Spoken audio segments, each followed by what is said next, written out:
I found out my son was using patients for profit. And I was going to make him pay. I spent my whole life saving others. My hands that had once held life and death in balance, had been used to heal, to fix, to give hope to the hopeless.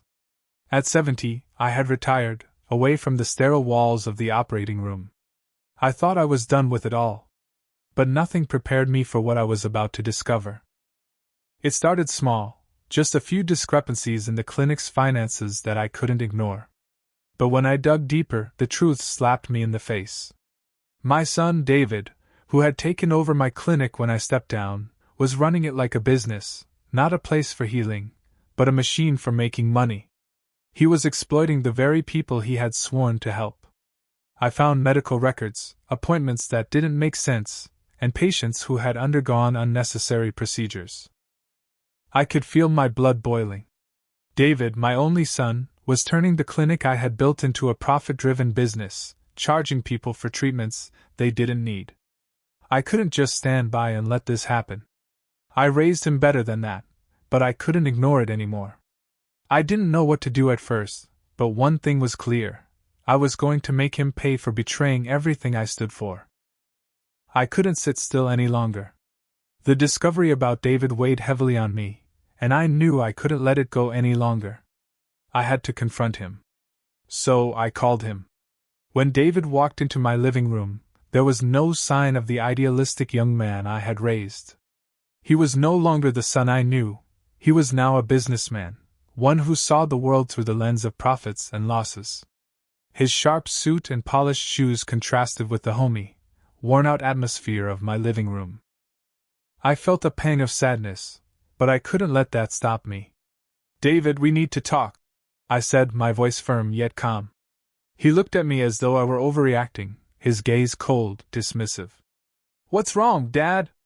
You're acting like I've done something wrong." He sat down across from me, unbuttoning his jacket and leaning back with an air of arrogance. "You know what's wrong," I replied, holding up the medical records. "You've turned my clinic into a business, not a place of healing. The patients are nothing but dollar signs to you. This isn't what I taught you." My voice faltered for a moment, but I regained control. "This isn't why I became a doctor." David shook his head and let out a dismissive laugh. "Dad, this is how things are done now. It's not about what you think is right or wrong. This is business. Modern medicine is a business. I'm doing what's necessary to keep the clinic running. Without profit, nothing survives. You of all people should understand that." His words stung, but I couldn't let him win. "It's not just about money, David. Medicine is about people. It's about helping, healing. You've lost sight of that." David's eyes narrowed. "You're living in the past, Dad. People need to wake up and realize that healthcare is a business now. The world's changed. You can't keep holding on to these old ideals. They're outdated. You've got to adapt, or you'll be left behind." The tension in the room was thick. I could feel my chest tightening, my anger rising, but I couldn't back down. "So this is it? You're willing to sacrifice everything we stand for just to make a profit? I won't stand by and let you destroy what I built." David stood up, his hands on his hips, a smirk on his face. "Then maybe you should step aside, Dad. You don't have a place here anymore. You're not in charge anymore. I'm the one running things now. It's my clinic, my rules. Get with the times, or get out of the way." The words hit harder than I expected, and for a moment I felt lost. This wasn't my son, this was a stranger sitting in front of me. But I couldn't let him see my weakness. I stood up and pointed at the door. "You've changed, David. I'm done. You're on your own now." I couldn't ignore it anymore. The more I thought about what I'd discovered, the more my heart sank. David had crossed the line, and I knew I had to do something about it. I spent the next few days reaching out to old colleagues, former nurses, and people who had worked with me at the clinic. I needed answers, and I couldn't do this alone. The first person I called was an old friend who used to work as a surgeon in my clinic. He had left a few years ago, and I hadn't spoken to him since. When I told him about my concerns, he didn't hesitate. "William," he said, "I've been hearing things. Things that aren't right. People are talking about unnecessary surgeries, about overcharging patients for treatments they don't even need. Your son is running the clinic like a business now, and not a place of healing. It's all about money, not people." I felt a wave of nausea wash over me. How could my son, the boy I raised, be a part of something like this? It didn't make sense. But this wasn't the first time I'd heard rumors. I began to dig deeper. I contacted other former staff members who worked at the clinic, asking them about the changes that had happened since David took over. Piece by piece, the truth started to reveal itself. They told me about the inflated diagnoses, the procedures that patients didn't need, all aimed at making as much money as possible. The more I learned, the more I realized this wasn't just an accident, or a series of bad decisions. David wasn't just cutting corners. He was deliberately breaking the ethical standards I had spent my whole life upholding. My heart felt heavy as I went through the records. It wasn't just the money, it was the lives. I saw the pattern now. He had put profit above everything else. Patients were nothing more than commodities, their well-being sacrificed for a bigger paycheck. It was exactly what I had feared. I tried to reason with myself. Maybe this was a phase. Maybe David was just caught up in the business side of things. But no, deep down, I knew this wasn't a phase.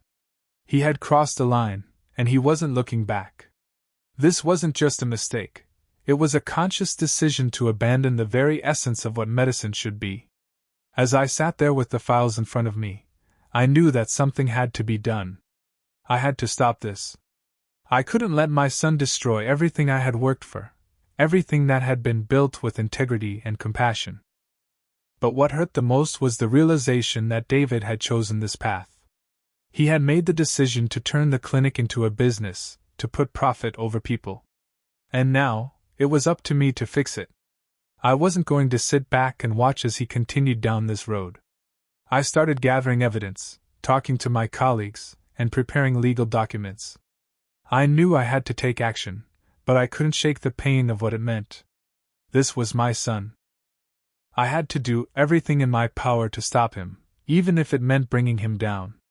I made a vow to myself then, I would stop him, no matter what it took. It wasn't just about business anymore. This was about ethics, about the values I had built my career on, about the lives I had saved. I couldn't let him destroy that. I couldn't leave it unanswered anymore. After everything I had discovered, there was no other choice. I decided to talk to David one more time, hoping he would finally understand that he was breaking all the principles I had tried to teach him. This wasn't just a medical issue. This was about honor, moral standards, and what it truly means to be a doctor. I called him and asked to meet. He agreed without hesitation, but I knew deep down that this would be our last conversation, the one that could still make a difference. I truly hoped to make him see reason.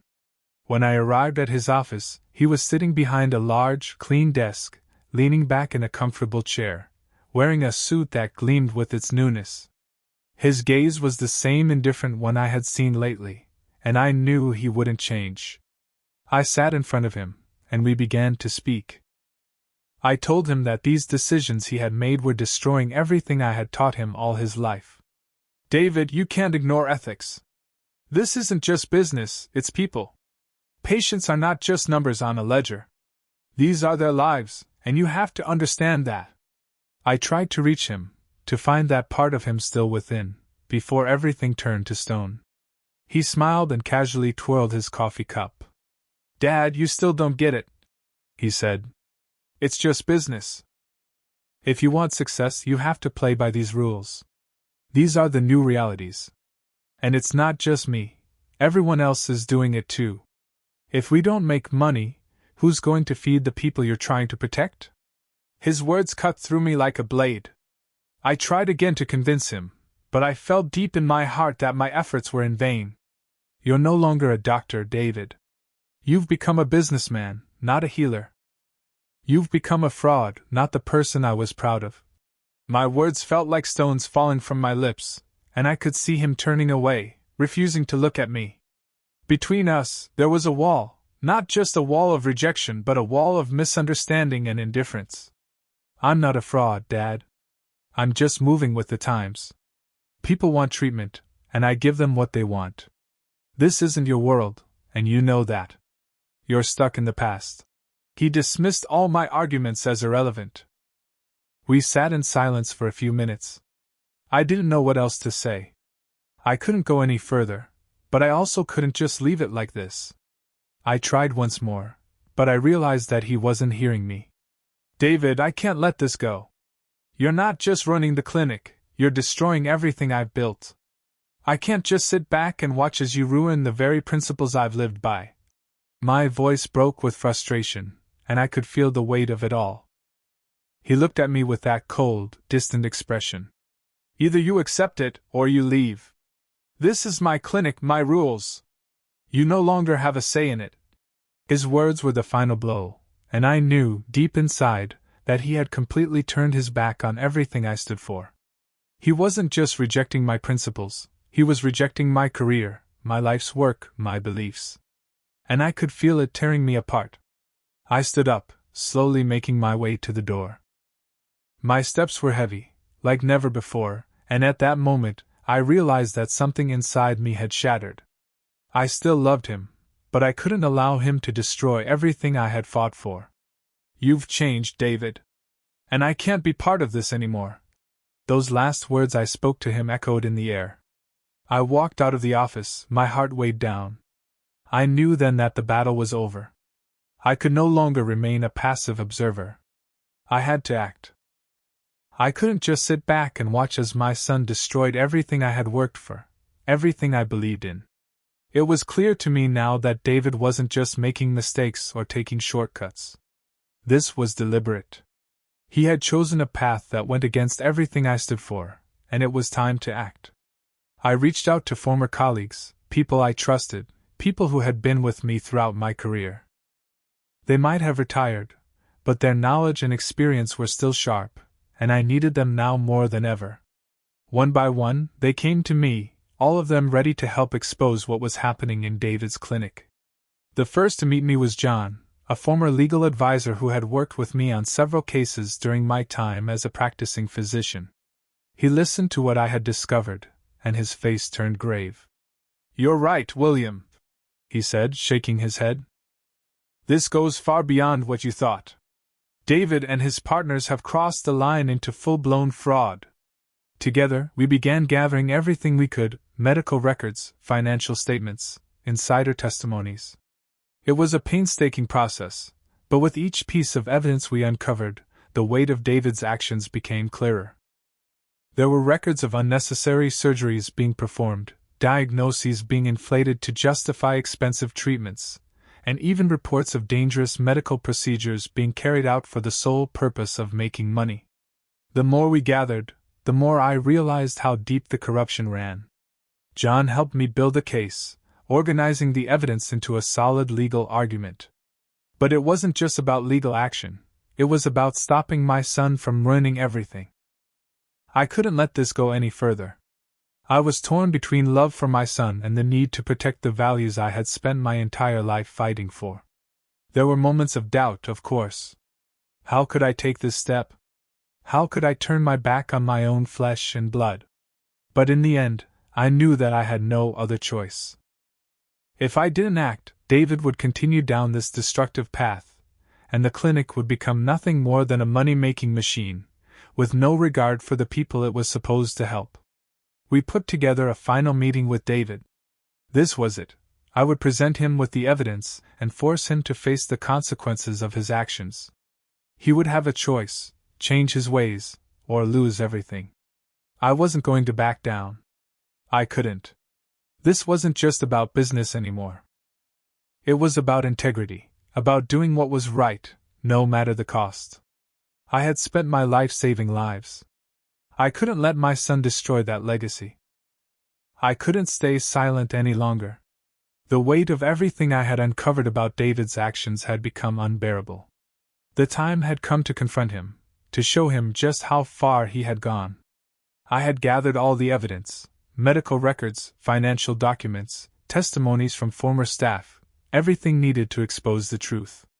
I waited for him in his office, the very place where I had once seen a future of healing. Now it felt cold, like a factory where people were nothing more than numbers. David walked in, looking confident, unaware that this would be the conversation that would forever change our relationship. As soon as he sat down, I slid the stack of papers across the desk. He looked at them, then glanced up at me, waiting for me to speak. "David, this isn't just a mistake or a few bad decisions," I said, my voice steady. "You've been running a scam. Inflating diagnoses, performing surgeries people don't need, all for profit. This is not what I taught you. This isn't what medicine is about." For a brief moment, I saw a flicker of unease in his eyes, but it was quickly replaced by his usual cold indifference. He leaned back in his chair and crossed his arms. "Dad, you don't understand," he said, his voice casual, as though dismissing the gravity of the situation. "It's the way things are now. If we don't do what I'm doing, we won't survive. Medicine has changed. You're too old to see that." I felt my anger rising. "Survival?" I echoed, trying to control my voice. "This is about people's lives, David. You've thrown that away for money. You've sold out everything I've worked for, everything we believed in." He shook his head, almost pitying me. "You're stuck in the past. The world's different now, and if you can't accept that, then you don't get it. I'm doing what's necessary. This is how we stay afloat." "Staying afloat?" I asked, incredulous. "You're destroying everything. This isn't business, David. This is exploitation." David stood up abruptly, his chair scraping loudly against the floor. "I'm not apologizing for keeping this clinic alive. You can't keep up with the times, Dad. It's over." I stood as well, my heart heavy with disappointment. "You've changed. You're not the son I raised. I don't even know who you are anymore." His expression remained cold, as though he didn't care. "Then leave. It's my clinic now. You don't have a place here anymore." I looked at him one last time, my heart aching. This wasn't the son I had worked so hard to raise. He was gone, replaced by someone who cared more about business than the people he was supposed to help. I turned and walked out of his office, the weight of the decision settling on me. There was no going back. I had done everything I could, but David had already chosen his path, and I had to accept it. As I walked down the hallway of the clinic, I felt a deep sadness wash over me.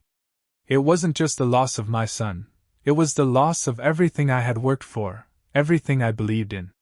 The clinic, my legacy, my values, they were all slipping away. I couldn't change him. And now, I had to find a way to live with that. David knew that this was no longer a simple disagreement. The stakes had escalated, and the weight of his actions was now bearing down on him. He could feel it in the air, thick with tension. He wasn't used to being cornered, and it terrified him. Everything he had worked for, the clinic, the money, the power, was on the line, and he wasn't about to let it slip away easily. He started calling in favors, pulling every string he could to stop the investigation. It started with his lawyers. He tried to threaten me, hoping to intimidate me into backing down. "You don't know what you're dealing with, William," he said one night over the phone. "If you keep pushing this, I'll make sure your life is ruined. You're already too old to be fighting battles like this." I could hear the coldness in his voice, the arrogance, as if he believed he could still control everything. But his words didn't scare me anymore. I had made up my mind. Next, he used the financial resources of the clinic. He funneled money into legal teams, hired private investigators to dig into my past, hoping to find something, anything, that could be used against me. I knew he would stop at nothing, but I also knew that his fear was starting to show. The calm, collected man I once knew was now desperate, trying to hold on to his crumbling empire. I didn't back down. I had already crossed the point of no return. The more David pushed, the stronger my resolve became. I wasn't just dealing with a son who had made mistakes anymore. I was dealing with a man who had abandoned every principle I had ever taught him. And I couldn't let that slide. I called in the media. I knew that the public I could apply the kind of pressure David couldn't ignore. If people knew the truth, if the public saw what he was doing, there was no way he could keep his empire intact. I began gathering journalists, offering them exclusive information about the corruption in his clinic. They jumped at the opportunity. The pieces of the puzzle were starting to fall into place. But it wasn't enough to rely on the media alone. I needed solid proof, something irrefutable that would ensure David couldn't wriggle his way out of this. I worked tirelessly, consulting with legal experts, preparing lawsuits, and reviewing every piece of evidence I had gathered. I knew that the more I dug, the deeper the hole would get for him. And it felt good. It felt right. This wasn't just about business. This was about justice. I felt a renewed sense of purpose. The more David tried to intimidate me, the more determined I became. He couldn't control me, not anymore. And he certainly couldn't stop the truth from coming out. There was no turning back. I had made my choice, and I was prepared to see it through, no matter what it took. I had never thought it would come to this. But with each passing day, it became clearer. The fight to save the clinic was no longer just about business. It was about something deeper. It was about my son, the man I had raised and worked so hard to teach, the person I now realized I could no longer recognize. Every time I faced David, I felt like I was losing a part of myself. I wasn't just fighting to expose the corruption in his clinic. I was fighting to save the family I once knew. But with each confrontation, I could feel that distance between us growing wider. The man sitting across from me now was not the son I had taught, not the boy I had raised with values of respect, honor, and compassion. Our final confrontation was raw, painful, and almost too much to bear. David, as usual, sat across from me, his expression cold and indifferent. He tried to justify himself, as he always did, claiming that everything he was doing was for the family, for the future. "You don't understand, Dad," he said, his voice laced with frustration. "I'm doing all of this for us. For the family. We can't survive without this clinic. You're too old to see it. You're stuck in the past. I'm doing this for the future." I could feel the anger bubbling inside of me. How could he say that? How could he claim to be doing this for the family when he was destroying the very foundation of what we had built together? "You're wrong, David," I replied, my voice shaking with emotion. "You think you're saving the family, but what you're really doing is destroying everything that matters. You're sacrificing your integrity, the very essence of medicine, all for money. And I can't be part of that. Not anymore." His eyes narrowed, and I could see the anger flickering in his gaze. "You don't get it. You never understood. You're too old-fashioned. You've lost touch with reality. I'm doing what's necessary." "No," I said, shaking my head. "You're doing this to preserve your power, your success. But you've lost something much more important. You've lost your honor, your conscience. And I won't stand by and watch you destroy everything I taught you." David didn't say anything for a moment. He just stared at me, his expression cold and unreadable. Then, he stood up, and I knew it was over. "I've made my choice, Dad," he said, his voice bitter. "And you've made yours. You can't stop me. I'm doing what I have to do. Goodbye." I watched him walk out, and for the first time, I realized that this was more than just a disagreement. This was the end.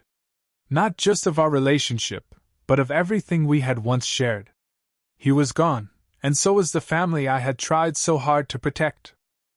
The investigation had been long and exhausting, and in the end, it was worth every minute. Every single piece of evidence I had gathered over the months came together. It was irrefutable.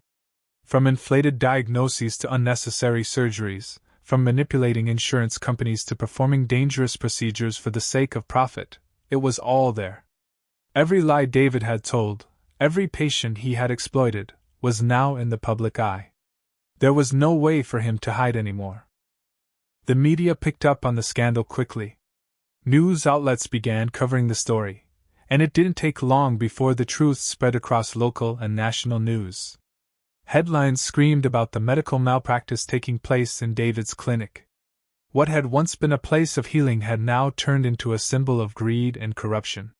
Reporters, photographers, and camera crews flooded the clinic, documenting every part of the story. The once thriving business had now become a target, its facade of success crumbling under the weight of the truth. Patients, many of whom had been manipulated into undergoing unnecessary procedures, began to step forward. They started filing lawsuits, demanding justice for the harm done to them. Some had suffered permanent injuries, others had been pushed into surgeries they did not need, and many had been left with hefty bills for treatments that never should have been performed. The wave of legal actions was swift and relentless. It seemed as though everyone David had wronged was now coming out of the woodwork, ready to fight for their rights. David tried to fight back, of course. He used his wealth and influence to hire top lawyers, pulling in every string he could. He attempted to discredit the victims, calling them opportunists or liars, trying to shift the blame. But it was too late. The truth was too strong, and the media coverage was too overwhelming for his efforts to make a dent. His connections couldn't shield him from the consequences of his actions anymore. The clinic, which had once been a symbol of his success, was now being shut down. Authorities began freezing assets, seizing properties, and pulling licenses. The clinic's doors were locked for good, and all the money David had made from exploiting his patients seemed worthless now. He had built his empire on lies, and now that empire was collapsing. The same patients he had manipulated were taking him to court, and they weren't backing down. I watched it all unfold from a distance, feeling a strange mix of emotions. There was a part of me that felt relieved that the truth was finally out, that David's actions were exposed for the world to see. But there was also a deep sadness in knowing that this was the end. The clinic, the life he had built, and the family we once had were all gone. It was a bitter pill to swallow, but one I knew was necessary. As the lawsuits piled up and the media coverage continued, I couldn't help but feel like a weight had been lifted from my shoulders. I had done the right thing. I had exposed the lies, and though it had cost me my relationship with my son, I knew I had made the only choice I could. I had spent my life in medicine because I believed in helping people. And seeing David's actions exposed for what they truly were, an exploitation of vulnerable people for personal gain, made me realize that I couldn't be complicit in his behavior any longer. David had lost everything. The wealth, the clinic, the reputation, all of it was gone. And as I watched him lose his grip on everything he had built, I felt something I hadn't felt in a long time: peace. For the first time, I felt like I had done something truly right. I had protected the values of medicine and my own conscience, and no matter how much it hurt, I knew it was worth it. David, now facing the full consequences of his actions, had nothing left but his shattered empire. He could no longer hide behind his wealth and connections. His clinic, once a thriving business, was now a ruined symbol of greed. The media had turned their gaze on him, and the patients he had wronged were getting the justice they deserved. And in the midst of all of this, I felt the sharp sting of loss, not just of a son, but of the future I had once hoped we could share. As David's empire fell apart, I realized something: no amount of money or power could ever replace the integrity he had lost. And that was something he would never get back. It was a strange feeling, watching everything David had built come crashing down. The clinic was gone, the empire he had spent so many years constructing was now in ruins. The wealth, the power, the respect, all of it was lost. And yet, amidst the chaos of his downfall, something I hadn't anticipated happened. David, the son I had raised, the son I had tried to protect, came to me, broken and humble. One evening, when the dust had settled and the courtroom battle seemed to be over, I received a call. It was from him. David had been through hell, and now he was seeking redemption. His voice was quieter than I had ever heard it, softer, almost pleading. "I know I've lost everything, Dad," he said. "I know what I did was wrong. But I'm asking you, please, Can you forgive me? I stood there, holding the phone, my heart heavy with conflicting emotions. Part of me wanted to believe that he had changed, that this man standing before me was different from the one who had betrayed everything I believed in. But another part of me, the part that had seen the destruction he caused, knew better. I had been betrayed too many times to let myself fall for the same lie again. I don't know if I can, David, I replied, my voice steady but filled with sorrow. You've lost everything. And it wasn't just your clinic or your money you lost. You lost your honor. You lost your integrity. And until you can find those things again, I can't trust you. I can't believe you. David's silence spoke volumes. For a moment I thought he might argue, might try to convince me, but instead, he simply said, I understand, Dad. I know what I did. I don't expect you to forgive me right now. But I will keep trying to change. For me. For the people I hurt. I let out a deep sigh. It wasn't the answer I wanted to hear, but it was the truth. He was broken, but I wasn't sure if he could ever fix himself.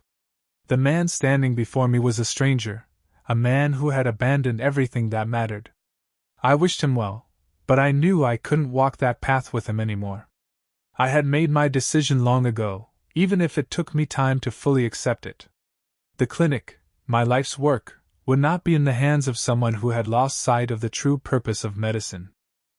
I found new, ethical doctors who shared my beliefs, people who still cared about the well-being of their patients, who saw their work as a calling, not just a business. I handed over the clinic to them, knowing that it would be in better hands. It was time for me to retire. Time for me to step away from the practice that had consumed my life for so many years. I had given everything to medicine, and now I had to find peace. Not just in the work I had done, but in my soul. I knew I had done the right thing, even if it had cost me everything, even my son. As I sat down in my quiet home, looking out the window at the life I had built, I felt a strange sense of calm wash over me. I wasn't searching for revenge anymore. I wasn't hoping for David to suffer. I just wanted him to understand what I had tried to teach him all along, that medicine is about more than money. It's about people. It's about caring for those who need help, not exploiting them for profit. The world was full of choices, and I had made mine.